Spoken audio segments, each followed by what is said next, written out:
नमस्कार दोस्तों, stock market studies में फिर से एक बार आपको बहुत-बहुत स्वागत है। तो आज यहाँ पे मैं डिस्कशन करूँगा 2 कंपनीज़ के बारे में और दोनों ही देखा जाए तो स्मॉल कैप टाइप कंपनी है। अभी स्मॉल कैप टाइप कंपनी का मतलब क्या है? देखिए जिसका मार्केट कैप देखा जाए तो कम है, उसको स्मॉल कैप टाइप कहा जाता है और मिड कैप उससे थोड़ा-सा ज़्यादा और लार्ज कैप जा और उससे भी ज़्यादा।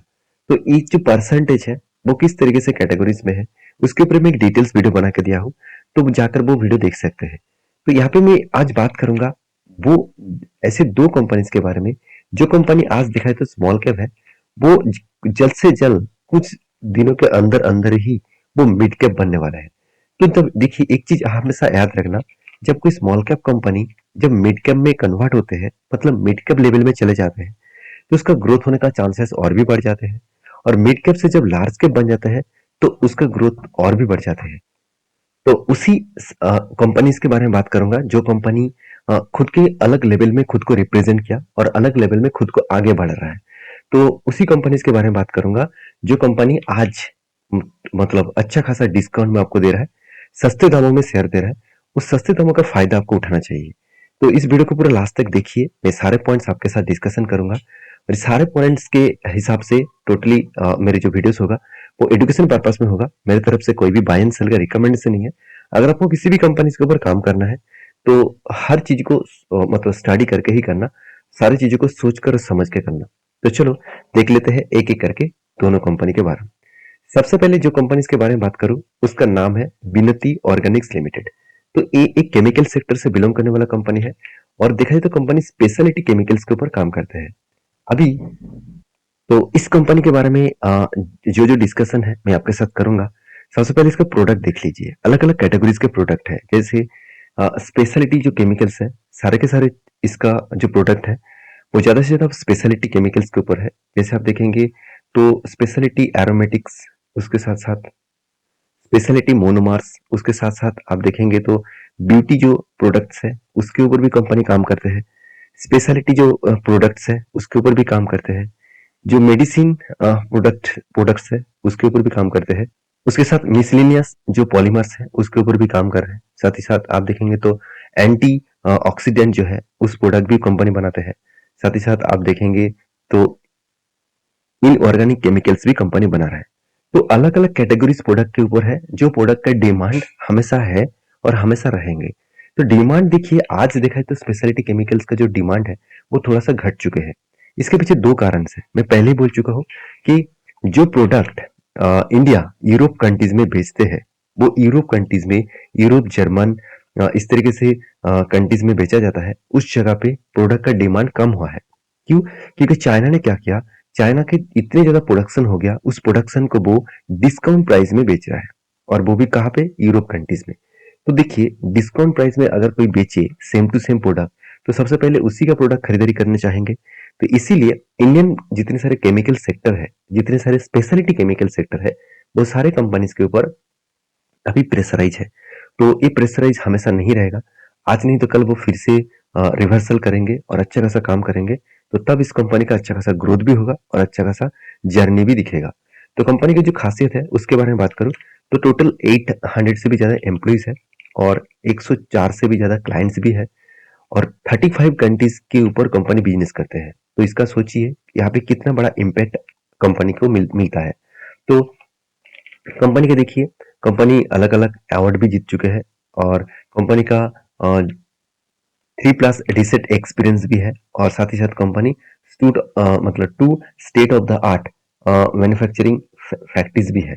मतलब अलग अलग जगह पे खुद का फैक्ट्रीज भी बना के रखे हैं।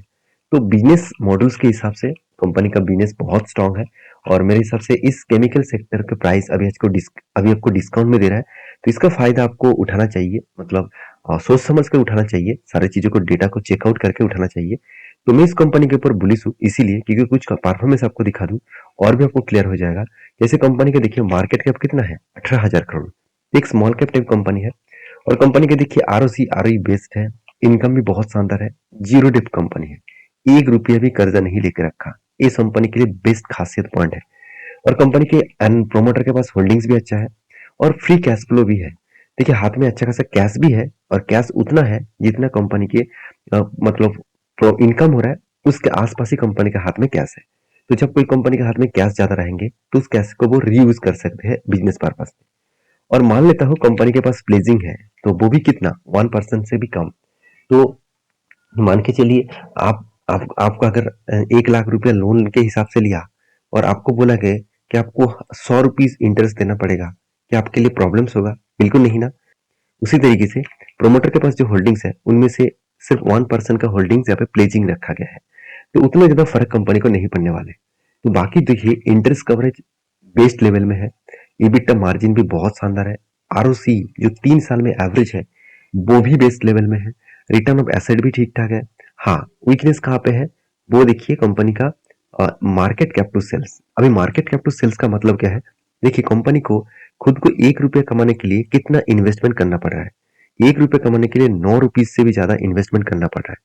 तो यहाँ पे कंपनी का वैल्यूएशन थोड़ा सा हाई लेवल में देखने को मिला।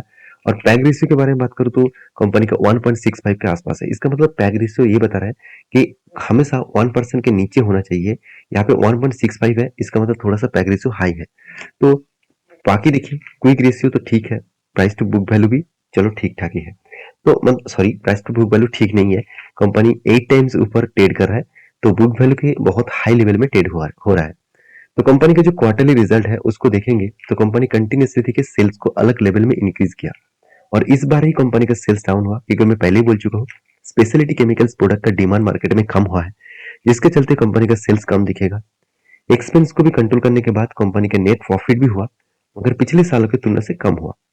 तो थोड़ा सा यहाँ पे वीकनेस हुआ और इसी का करेक्शन शेयर में देखने को मिला, और इसी का फायदा हम लोगों को उठाना चाहिए। तो एज ए बैलेंस शीट के हिसाब से बात करूं, देखिए रिजर्व लगातार बढ़ते चले गए, कर्जे को एकदम जीरो कर दिया, फिक्स एसेट भी बढ़ता गया, और सबसे जो बेस्ट पॉइंट है जिसके कारण मैं इस कंपनी के ऊपर एंटी ले चुका हूँ, वो एंटी किस लिए लिया? देखिए, CWIP। CWIP का मतलब होता है कैपिटल वर्किंग इन प्रोसेस। मतलब कुछ कैपिटल्स कंपनी का कुछ कैपिटल्स प्रोसेसिंग में लगा कर रखे हैं बिजनेस में, वो कितना, 221 करोड़। आज तक की इतना बड़ा पैसा कंपनी एक टाइम में, एक सालों में इतना पैसा नहीं लगा के रखे थे। तो ये मेरे लिए एक बेस्ट पॉइंट है। और उसके साथ साथ आप इन्वेस्टमेंट भी देखेंगे तो कंपनी इस बार 250 करोड़ के आसपास इन्वेस्टमेंट भी कर दिया। और एसेट के बारे में बात करें तो कंपनी की इस बार ट्रेड रिसीव हुआ करीबन 470 करोड़ के आसपास। जब इतने पॉइंट्स कंपनी के फेवर में है तो उसकी चिंता करने का जरूरत नहीं। तो रही बात कंपनी के ऊपर, एज ए म्यूचुअल फंड वाले ने क्या करा है? देखिए, म्यूचुअल फंड वाले ने कंटिन्यूसली इसके ऊपर बाय किया, और एफआईएस भी देखिए कंटिन्यूसली इसके ऊपर होल्ड किया। इसका मतलब उस कंपनी के ऊपर स्टेबिलिटी ज्यादा देखने को मिलता है जब इंस्टीट्यूशन उस कंपनी के ऊपर टिके रहते हैं। हाँ पे आप यहाँ पे कह सकते हैं, सर म्यूचुअल फंड वाले ने तो सिर्फ 8% होल्डिंग रखा और एफआईएस के पास 4.5% का होल्डिंग है, क्या उसके ऊपर भरोसा करना चाहिए?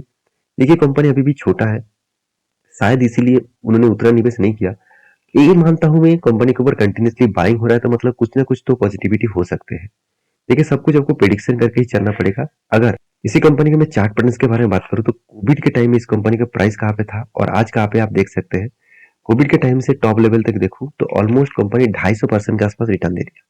अगर यही चीज को मैं करंट प्राइस से अगर टॉप लेवल तक देखूं तो इस चीज को आप ध्यान से देखना कि करंट प्राइस से अगर टॉप लेवल तक भी गए तो जो करंट सिचुएशन है उसके बाद जब टॉप लेवल गए तो करीबन 28% का गेन मिल सकते हैं।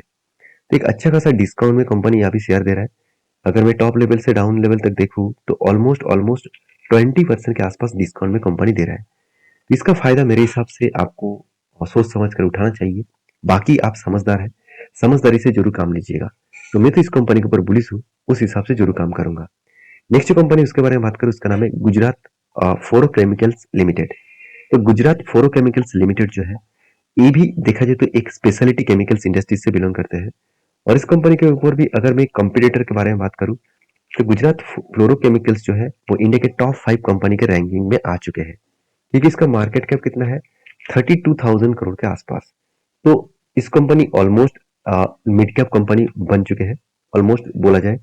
तो फिर भी इस कंपनी का ग्रोथ किस तरीके से है, अगर मैं कंपनी का वेबसाइट विजिट करा दूं तो आपको बहुत सारे डेटा देखने को मिलेगा। अगर इस कंपनी के प्रोडक्ट के बारे में बात करूं तो कंपनी देखिए अलग अलग कैटेगरीज में बिजनेस करते हैं। तो कंपनी के कैटेगरीज क्या है, यहाँ पे देखिए कंपनी क्या बता रहा है। यहाँ पे देखिए कंपनी 30 इयर्स का एक्सपीरियंस है इस फील्ड का, और साथ ही साथ कंपनी फ्लोरोकेमिकल्स के ऊपर काम कर रहा है, जहाँ पे फ्लोरोकेमिकल्स है, स्पेशलिटी केमिकल्स है और साथ ही साथ रेफ्रिजरेंट है, उसके साथ बल्क केमिकल्स भी कंपनी के ऊपर काम करते हैं। और कंपनी के ज़्यादा से ज़्यादा बिजनेस कहाँ पे चलते हैं? 3 मैन्युफैक्चरिंग फैक्ट्रीज है और वो भी इंडिया में। और कंपनी की जो डेटा है उसके हिसाब से बात करूँ तो कंपनी जो बिजनेस कर रहे हैं वो ज़्यादा से ज़्यादा इसका बिजनेस होता है यूरोप कंट्रीज में और यूएस में। और इस यूरोप कंट्रीज के इकोनॉमिकली देखा जाए तो यूरोप कंट्रीज में आज चाइना ज़्यादा से ज़्यादा प्रोडक्ट को डिस्काउंट में बेच रहा है, तो जिसके चलते हुए सारे इंडियन स्पेशलिटी केमिकल्स प्रोडक्ट बनाने वाला कंपनीज के ऊपर आज प्रेशर है। तो उसके साथ साथ कंपनी के ऊपर ये भी देखा जाए तो कंपनी के न्यू जो बिजनेस है, न्यू इंडस्ट्रीज के ऊपर कंपनी एंट्री हो रहा है, वो भी चार्जिंग स्टेशन का। तो उस पॉइंट ऑफ व्यू से देखा जाए तो कंपनी बैटरीज, सोलर पैनल और हाइड्रोजन फ्यूल, तो इस तीनों के जो सेल्स है वो कंपनी बना रहा है। तो जिसके लिए केमिकल्स एंड फ्लोरोकेमिकल्स के यूज किया जाता है, उस प्रोजेक्ट के ऊपर भी कंपनी खुद को यहाँ पे तैयार कर चुके हैं और उसका भी प्रोडक्ट कंपनी बेचेंगे। तो कंपनी का देखिए कास्टिक सोडा जो इसका प्रोडक्ट है वो सबसे ज्यादा डिमांडेबल है। और जहाँ पे टेक्सटाइल, सोप इंडस्ट्रीज में, डिटर्जेंट में, एल्यूमिनियम में यूज किया जाता है। तो कंपनी के अलग अलग प्रोडक्ट जो है वो अलग अलग इंडस्ट्रीज में यूज किया जाता है।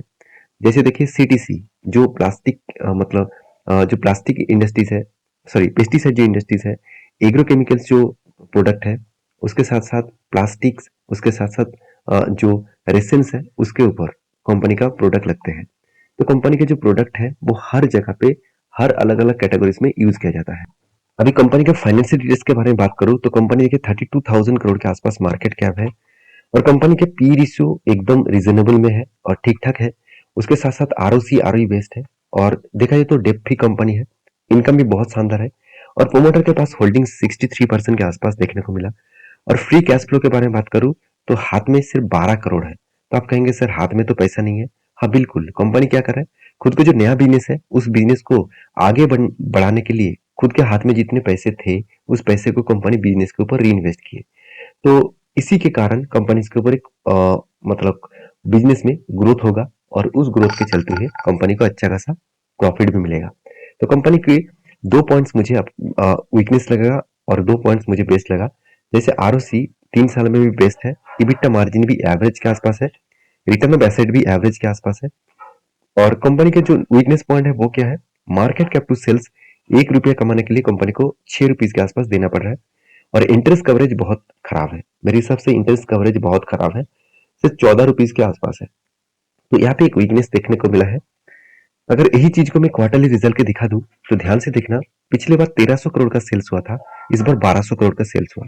इसके मेन कारण है कंपनी का जो मेजर बिजनेस है वो है स्पेशलिटी केमिकल्स के ऊपर, जो प्रोडक्ट का डिमांड मार्केट में अभी कम हुआ है और डिमांड कम होने के कारण कंपनी के ऊपर थोड़ा सा यहाँ पे वीकनेस देखने को मिला है। अगर यही चीज को मैं दिखा दूं तो एक्सपेंस को कंट्रोल करने के बाद कंपनी के हाथ में पिछले बार 300 करोड़ का प्रॉफिट आया था, इस बार 200 करोड़ का प्रॉफिट आया। तो प्रॉफिट जो जर्नी है वो कुछ इस तरीके से देखने को मिला। एज ए इन्वेस्टर के प्रोमोटर के बाद एफआईएस, डीएस, पब्लिक हर किसी ने इन्वेस्टमेंट करके रखे हैं। और देखिए धीरे धीरे करके एक चीज नोटिस करना, एफएस के पास सिर्फ 2% का होल्डिंग था, वो बढ़ के इस बार हो चुके 6%, 6.5%। और डीएस के पास 6% होल्डिंग था, आज भी देखा जाए तो 6% के आसपास ही होल्डिंग है, छोटा सा 1% के आसपास यहाँ पे स्टेक को बेचा गया। और पब्लिक के पास जितना होल्डिंग था उतना ही होल्डिंग है। तो ओवरऑल इस कंपनी के बारे में मैं बात करूं एज ए बैलेंस शीट के हिसाब से, कंपनी का रिजर्व बढ़ते चले गए, कंपनी के लास्ट कुछ फ्यू ईयर्स में कर्जा लिया और कंपनी का एसेट भी बढ़ते चले गए। और सबसे जो बेस्ट पॉइंट है कंपनी का CWIP, तो इस CWIP में दिखा दूं तो कंपनी 1100 करोड़ के आसपास खुद का रिजर्व को बढ़ाया, सॉरी 1100 करोड़ के आसपास पैसे को वो प्रोसेसिंग में लगा के रखे हैं। जो प्रोसेसिंग खत्म होने के बाद कंपनी का प्रॉफिट रेशियो जो है वो लगातार बढ़ते जाएंगे। तो मेरे हिसाब से एक बेस्ट पॉइंट है, इस पॉइंट को आपको डिनाई नहीं करना चाहिए। तो रही बात इस कंपनी के चार्ट पैटर्न का, तो अभी जो करंट सिनेरियो है एक रेंज क्रिएट हुआ है, एक स्ट्रांगली रेजिस्टेंट कंपनी बार बार फेस कर रहा है।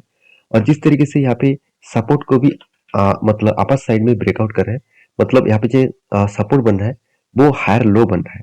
इसका मतलब ये जो रेंज बना, इस रेंज के अंदर कंपनी अभी ट्रेड कर रहा है। इस रेंज को जब ब्रेकआउट करेगा तो एक बड़ा सा धमाका आपको दिखेगा।